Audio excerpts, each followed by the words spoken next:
ಮುಂದಿನ ಮಾತಿಗೆ ಮತಿಯಿಟ್ಟು ಗೌರವದಿಂದ ಆಹ್ವಾನಿಸುತ್ತಿದ್ದೇನೆ ಶ್ರೀಮಾನ್ PR ಮುಕುಂದರವರನ್ನು. ಅಮೆರಿಕೆಯಲ್ಲಿ RIT ನಿವೃತ್ತ ಪ್ರಾಧ್ಯಾಪಕರು, ಅಪಾರ ಗೌರವದಿಂದ ಪದ್ಮಶ್ರೀ ಬನ್ನಂಜೆ ಗೋವಿಂದಾಚಾರ್ಯರಲ್ಲಿ ಶಿಷ್ಯತ್ವ ಹೊಂದಿದವರು. ಅಮೆರಿಕೆಯ ರೋಚೆಸ್ಟರ್ ಇನ್ಸ್ಟಿಟ್ಯೂಟ್ ಆಫ್ ಟೆಕ್ನಾಲಜಿಯಲ್ಲಿ ಪ್ರೊಫೆಸರ್ ಎಮೆರಿಟಸ್ ಆಗಿರುವಂಥ ಶ್ರೀಮಾನ್ಯರು ತಮ್ಮ ಗುರುಗಳಾದ ಡಾಕ್ಟರ್ ಬನ್ನಂಜೆ ಗೋವಿಂದಾಚಾರ್ಯರ ಮಾರ್ಗದರ್ಶನದಲ್ಲಿ 2006ರ ಸಾಲಿನಲ್ಲಿ ತಾರಾ ಪ್ರಕಾಶನವನ್ನು ಪ್ರಾರಂಭಿಸಿದವರು.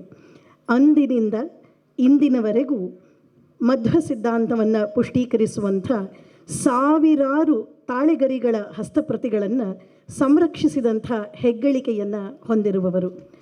ಪಾಜಕದಲ್ಲಿ ಸ್ಥಾಯಿ ಗ್ರಂಥಾಲಯವನ್ನು ನಿರ್ಮಿಸಿರುವಂಥ ತಾರಾ ಪ್ರಕಾಶನ ಮಧ್ವ ಸಿದ್ಧಾಂತವನ್ನು ಅನುಮೋದಿಸುವಂಥ ಅನೇಕ ಪುಸ್ತಕಗಳನ್ನು ಶ್ರೀಯುತರು ಪ್ರಕಾಶಿಸಿದ್ದಾರೆ.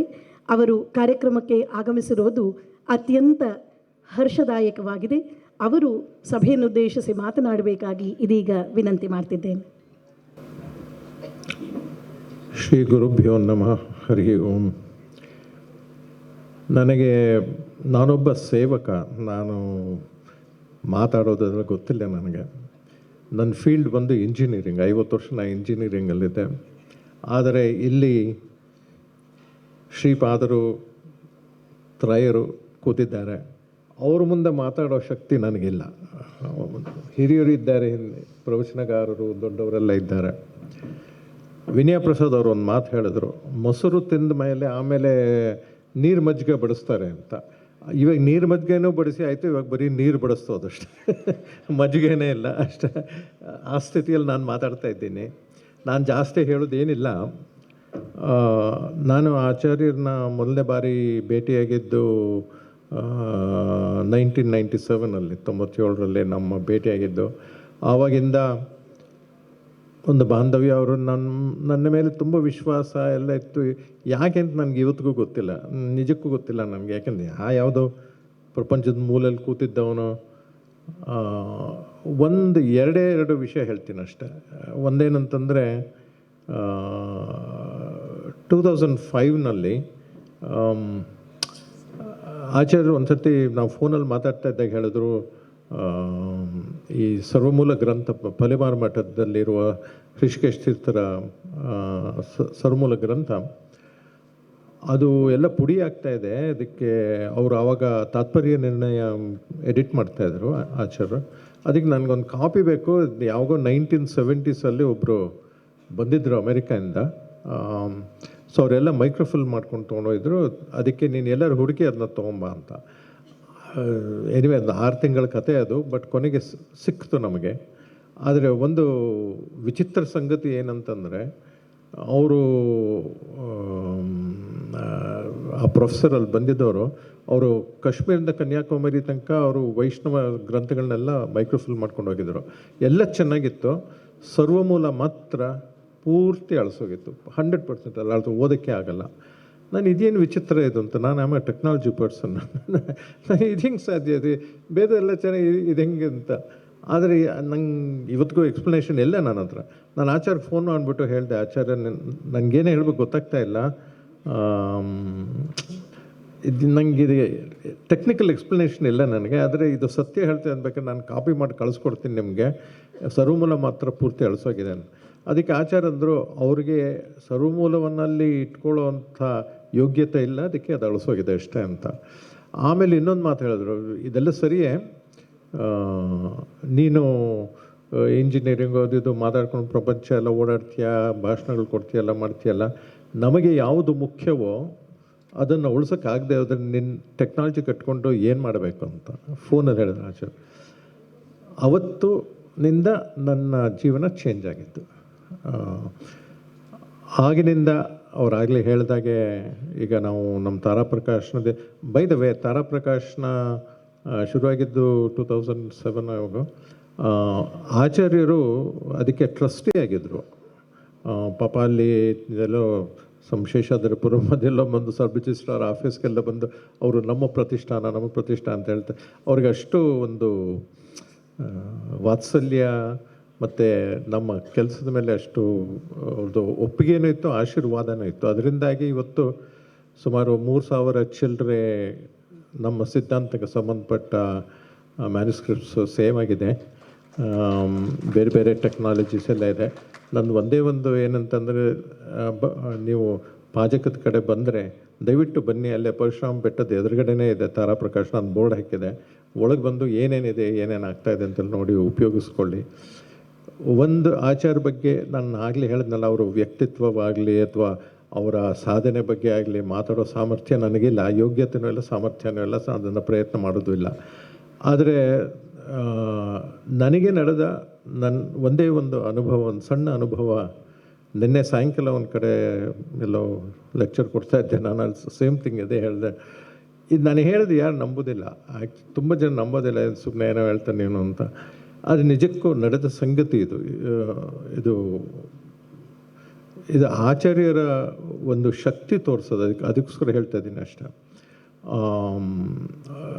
ಆಚಾರ್ಯರು ಒಂದು ಸರ್ತಿ ಅಮೆರಿಕಕ್ಕೆ ಬಂದಿದ್ದಾಗ 2 ಸರ್ತಿ ನಮ್ಮ ಮನೇಲಿದ್ದರು. ಆಮೇಲೆ ಪೂರ್ಣಪ್ರಸಾದ್ ಅವ್ರ ಮನೆಗೆ ಹೋಗ್ತಾಯಿದ್ರು. ಅಲ್ಲಿ ರಾಚೆಸ್ಟ್ರಿಗೆ ಬಂದಿದ್ದಾಗ 2 ತಿಂಗಳು ನಮ್ಮ ಮನೇಲಿದ್ದರು. ಆವಾಗ ಸಂಜೆ ನಮ್ಮೊಂದು ಕಮ್ಯುನಿಟಿ ಸೆಂಟ್ರಲ್ಲಿ ಪ್ರವಚನ ಮಾಡ್ತಾಯಿದ್ರು 10 ದಿವಸ. ಆವಾಗೊಬ್ಬರು ಒಬ್ಬರು ಅಮೇರಿಕನ್ ಲೇಡಿ ಬರ್ತಾಯಿದ್ರು 2ನೇ ದಿವಸ. ನಾನು ಇವ್ರು ಯಾಕೆ ಬರ್ತಾರೆ, ಇವ್ರಿಗೆ ಏನು ಅರ್ಥ ಆಗುತ್ತೆ, ಕನ್ನಡ ಬರ್ತಾನೆ ಅವ್ರಿಗೆ ಕೇಳಿದೆ, ನಿಮ್ಗೆ ಕನ್ನಡ ಬರುತ್ತೆ ಅಂತಂದರೆ ಅವರು ವಾಟ್ ಈಸ್ ದ್ಯಾಟ್ ಅನ್ನೋ ಅವ್ರಿಗೆ ಕನ್ನಡದ ಒಂದು ಭಾಷೆ ಇದೇನು ಕೂಡ ಗೊತ್ತಿಲ್ಲ ಅವ್ರಿಗೆ.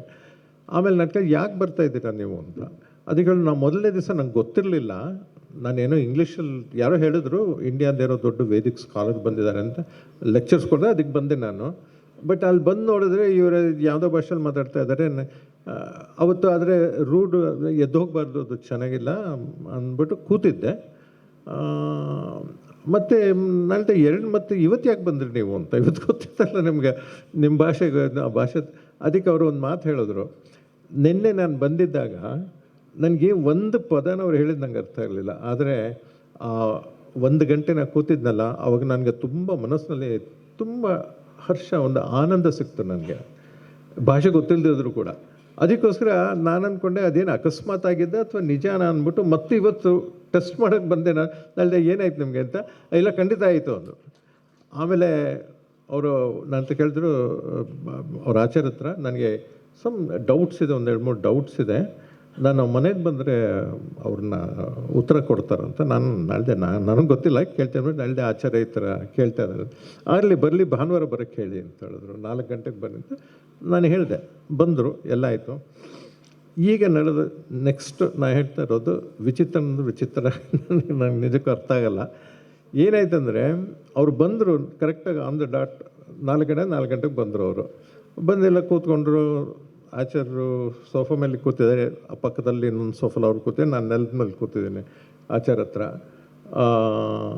ಸೊ ಅವರು ಆಚಾರ್ಯ ಅಂದರು, ಓಕೆ ಗೋ ಹೆಡ್ ಅಂತ ಏನೋ ಹೇಳಿದ್ರು, ಆಸ್ ದ ಕ್ವಶನ್ ಅಂತೇನೋ ಅಂದರು. ಆಕೆ ಏನೋ ಒಂದು ಪ್ರಶ್ನೆ ಕೇಳಿದ್ರು, ಸಮ್ ವೈದಿಕ ವಿಚಾರ ಸಮಥಿಂಗ್ ಕೇಳಿದ್ರು. ನಾನು ಸುಮ್ಮನೆ ಎಲ್ಲ ಅಲ್ಲಿ ನೋಡ್ಕೊಂಡು ಕೂತಿದ್ದೆ, ಯಾಕೆಂದರೆ ಅವರಿಬ್ಬರೇನೋ ಮಾತಾಡ್ಕೋತಾ ಇದ್ದಾರೆ ಅಂದ್ಬಿಟ್ಟು ನಾನು ಸುಮ್ಮನೆ ಕೂತಿದ್ದೆ. ಆಚಾರ್ಯ ಅವರು ಕ್ವಶನ್ ಕೇಳಿದ್ಮೇಲೆ ನಾನು ಕೇಳ್ಬಿಡು, ಮುಕುಂದ್ ನನ್ನ ತಕ್ಷಣ ಏನು ಆಚಾರ ಉತ್ತರ ಕೊಡಿ ಅಂತ. ನಲ್ಲಿ ಆಚಾರ ಏನು ಉತ್ತರ ಕೊಡಲಿ. ಅದಕ್ಕೆ ಇಲ್ಲ, ನಿಮ್ಗೇನು ತೋಚುತ್ತಾ ಹೇಳಿ, ನಂಗೆ ಅದ್ರ ವಿಷಯ ಒಂದು ಗೊತ್ತಿಲ್ಲ, ನನಗೆ ನಿಮಗೆ ಮನಸ್ಸಿಗೆ ಏನು ತೋಚುತ್ತಾ ಹೇಳಿ ಅಂತ. ಏನಪ್ಪ ಇದು ಅಂದ್ಬಿಟ್ಟು ಬಾಯಿ ಬಿಟ್ಟೆ. ಅವರಿಗೆ ಉತ್ತರ ಕೊಟ್ಟೆ ನಾನು ಇಂಗ್ಲೀಷಲ್ಲಿ. 2ನೇ ಪ್ರಶ್ನೆ ಕೇಳಿದ್ರು, ಅದೇ ಆಯಿತು. ಮತ್ತೆ 3ನೇ ಅದು 2 ಪ್ರಶ್ನೆ ಆದಮೇಲೆ ಆಕೆ ಪಾಪ ನನಗಂದು, professor can I tell you something ಅಂತ. I said yes, I don't mean any disrespect towards you, but I want him to answer. ನಾ ಅವ್ರು ಕೇಳಿದ್ರೆ ನೀವೇನೋ ಹೇಳ್ತಾ ಇದ್ದಿಲ್ಲ.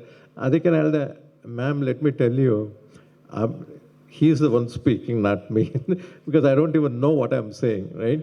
ಸೊ ಅಲ್ಲ, ಅವರ ಶಕ್ತಿ ಹೇಳ್ತಾ ಇದ್ದೆ. ಅದು ಹೇಗೆ ಸಾಧ್ಯವೇನೋ, ದೊಡ್ಡವರು ಇದ್ದೀರಾ ನನಗೆ ಗೊತ್ತಿಲ್ಲ. ಆದರೆ ಇದು ನಿಜವಾಗ್ಲೂ ನಡೆದ ಸಂಗತಿ. ಇದು ನಾನು ಸುಮ್ಮನೆ ಒಂಥರ ಏನೋ ಎಕ್ಸಾಜರೇಟ್ ಮಾಡ್ತಾ ಇಲ್ಲ, ಇಲ್ಲದೆ ಇದ್ದದ್ದು ಹೇಳ್ತಾ ಇಲ್ಲ. ಅಲ್ಲ, ಆಚಾರ್ಯರಿಗೆ ಅಂಥ ತಪಸ್ಸು ಶಕ್ತಿ, ಅವರು ಅಗೇನ್ ಅವ್ರ ಬಗ್ಗೆ ಅವ್ರು ಮಾತಾಡೋ ಶಕ್ತಿ ನನಗಿಲ್ಲ. ಆದರೆ ಒಂದೇ ಒಂದು ಹೇಳ್ಬೋದು, ಅವ್ರನ್ನ ಭೇಟಿ ಆದಾಗಲಿಂದ ನನ್ನ ಇಡೀ ಜೀವನ ಟೋಟಲಿ ಚೇಂಜ್ ಆಗುತ್ತೆ, ಟೋಟಲಿ. ಆ್ಯಂಡ್ ಅವರ ಆಶೀರ್ವಾದದಿಂದ ಇವತ್ತೇನೋ ನಾವೊಂದು 4 ಸೇವೆ ಮಾಡ್ಕೊಂಡು ಬದುಕಿದ್ದೀವಿ. ಆಚಾರ್ಯರ ಅನುಗ್ರಹ ಆಶೀರ್ವಾದ ನನ್ನ ಮೇಲೆ, ನಿಮ್ಮ ಮೇಲೆ, ಎಲ್ಲರ ಮೇಲೂ ಮತ್ತೆ ಎಲ್ಲಿ ಅಂತ ಬೇಡ್ಕೋತಾ ಎಲ್ಲ ಶ್ರೀಗಳಿಗೆ ನನ್ನ ಸಾಷ್ಟಾಂಗ ನಮಸ್ಕಾರ ಹೇಳ್ತಾ ನನ್ನ ಮಾತು ಮುಗಿಸ್ತೀನಿ.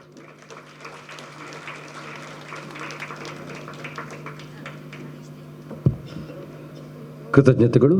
ಶ್ರೀಯುತ ಅನಂತಕೃಷ್ಣಾಚಾರ್ಯರನ್ನು ವೇದಿಕೆಗೆ ಆಮಂತ್ರಿಸ್ತಾ ಇದ್ದೇನೆ. ಅವರು ಶ್ರೀಯುತ ಮುಕುಂದ್ ಅವರನ್ನು ಗೌರವಿಸಬೇಕು ಅಂತ ಕೇಳಿಕೊಳ್ತಾ ಇದ್ದೇನೆ.